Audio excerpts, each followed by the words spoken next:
একটা জিনিস দেখলাম, এখানে হচ্ছে ব্রিজ হচ্ছে, নতুন একটা ব্রিজ, এই সাইড দিয়ে নতুন একটা ব্রিজ হবে। তো এইখানে এই কংক্রিটের একটা জিনিস ছিল, তো এই সাইডে পানি এতদিন বন্ধ ছিল, তো দেখলাম খুলে দিয়েছে আজকে। আর বাচ্চারা এই সন্ধ্যাবেলা সাঁতার কাটতেছে।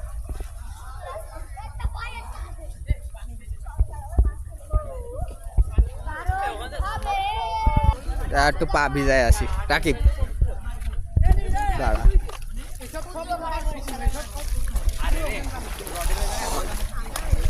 অনেক গভীর এখানে।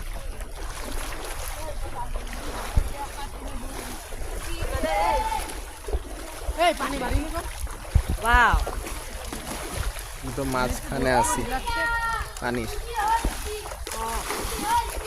নদীর মাঝখানে একদম। ভাই